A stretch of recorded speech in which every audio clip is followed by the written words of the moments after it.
Good morning class, welcome to Daffodils online classes. Students कैसे हो आप लोग? आई होप यू आप लोग बहुत अच्छे हो।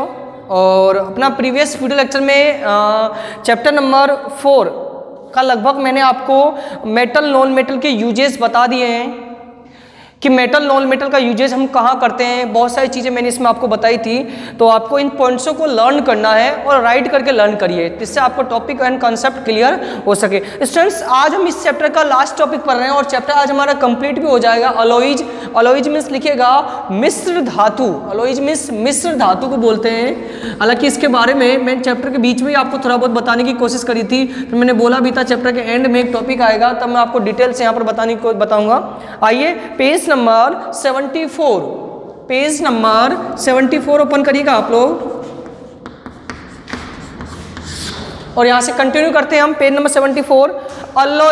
Alloys are homogeneous metallic solutions composed of 2 और मोर एलिमेंट्स। अलॉइज होता क्या है? 2 या 2 से अधिक धातुओं का मिक्सचर होता है। One of the elements in the alloys essential is the metal, जिसमें से एक मेटल होगा, while the other elements or element by the metal of non-metal like carbon, silicon, sulfur and boron। जबकि दूसरा मेटल या non metal कुछ भी हो सकता है। क्या समझे?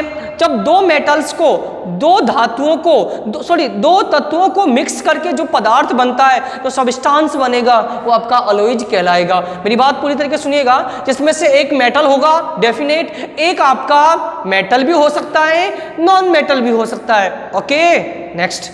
Alloy are often made to alter the mechanical properties of base metal, for example induce hot toughness, ductility।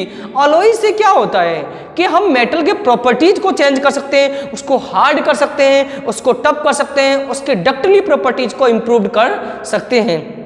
Alloy are harder and tougher than the base metal and resistant to corrosion. They are inner to commonly used chemical and are non-magnetizable and ductile। alloy से क्या होता है? जैसे metal है, उसकी कोराइजन, उसका जो संचारण है, जैसे कोई मेटल खराब हो रहा है, आयरन आपका एयर मॉइस्चर के कांटेक्ट में आने से खराब हो जाता है, हमने प्रीवियस टॉपिक में पढ़ा इस सब चीज़ों को। लेकिन एक चीज़ का फायदा ये है कि उस जो इसका नुकसान होता है ना, उसको हम इम्प्रूवमेंट भी कर सकते हैं। फेरस अलॉय और alloys with iron is the main constitute and have the other elements are carbon, chromium, vanadium, tungsten and molybdenum. कुछ यहाँ पर दिए गए फेरस, फेरस आयरन का एक औरस है, अयस्क है। उसमें जब आप ये मेटल्स मिलाओगे ना, तो एक अलॉइज मेटल फॉर्मेशन होगा। नॉन फेरस अलॉइज और अलॉइज डू नॉट कंटेन ऐसे iron as component, for example alloy aluminium, copper, lead, tin, zinc, nickel, cobalt, tungsten. उसके अलावा नॉन फेरस में आप आयरन के साथ साथ, आयरन को छोड़ के उसके अलावा आप कॉपर भी ले सकते हो, लीड भी ले सकते हो, टाइटेनियम भी ले सकते हो, जिंक भी ले सकते हो, निकल भी ले सकते हो मेटल के रूप में। अभी भी आपकी कंफ्यूजन होगा, नेक्स्ट टॉपिक से वो भी कंफ्यूजन दूर हो जाएगा, समझिएगा। Alloys of iron, इनवर magnetic steel, निकल स्टील, स्टेनलेस स्टील। आपने घरों में स्टील के बर्तन देखे होंगे। आजकल नए मकान जो बन रहे हैं उसमें स्टील के रेलिंग का इस्तेमाल किया जाता है। क्या आपको पता है उसमें जंग लगता है? नहीं ना, उसमें जंग नहीं लगता है। आखिरकार ऐसा क्यों है? वो अलॉय मेटल है, इसलिए उसमें जंग नहीं लग रहा है।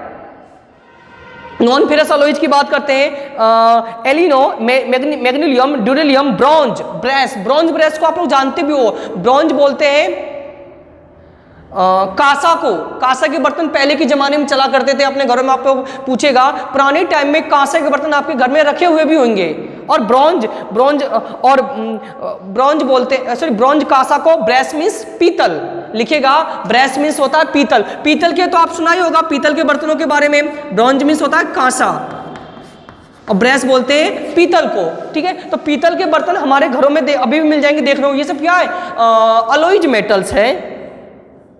जर्मन सिल्वर, जर्मन सिल्वर पता है, वो नकली जो ऑर्नामेंट्स आते हैं, नकली आभूषण आते हैं, वो जर्मन सिल्वर कहलाते हैं। Gun metal, inert metals, Noble are inert metals are those are have no effect or water. Metals are ruthenium, rhodium, palladium, silver, iridium, platinum, gold. कुछ यहाँ पर inert metals भी दिए गए। नेक्स्ट पैराग्राफ पे आइएगा, gold is A soft yellowish metal.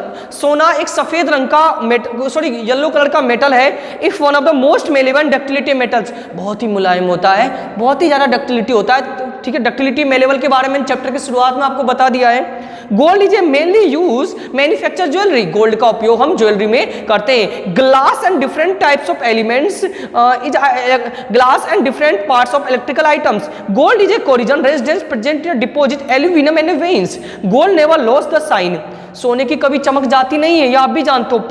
Pure of gold is measured in carats, सोने की शुद्धता को कैरेट में मेजर किया जाता है। कैरेट एक यूनिट होती है, कितना सोना हमारा शुद्ध है वो हम कैरेट में पता लगाते हैं। 24 carat is gold is purest, 24 carat का सोना सबसे ज्यादा शुद्ध होता है। 22 कैरेट एंड 23 कैरेट गोल्ड है मिक्सिंग ऑफ अदर मेटल, लेकिन कभी भी हम प्योर गोल्ड काम में नहीं लेते, क्योंकि प्योर गोल्ड बहुत ही ज्यादा मुलायम होता है, बिस्किट का तरह हमारा टूट जाएगा। इसलिए 22 एंड 23 कैरेट गोल्ड का हम गोल्ड इस्तेमाल करते हैं, जिसमें दूसरा मेटल तांबे वगैरह मिलाए जाते हैं। प्योर गोल्ड तो हम यूज में ही नहीं ले सकते।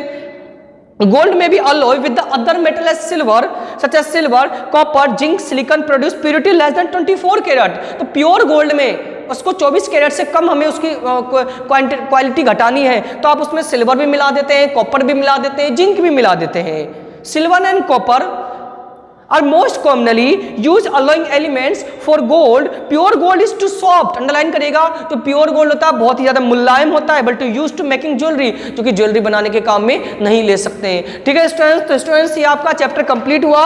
माइंड मैप दिया गया, इसको आप लोग खोलो, समरी दिया गया पूरे चैप्टर का, पूरे चैप्टर्स की वीडियोज को देखिएगा, तब जाके जो भी आपके डाउट्स वगैरह हैं एक साथ माइंड मैप के थ्रू आप क्लियर कर सकते हैं। तो आज के लिए स्टूडेंट्स इतना ही काफी है। So thank you students, thank you for watching this video.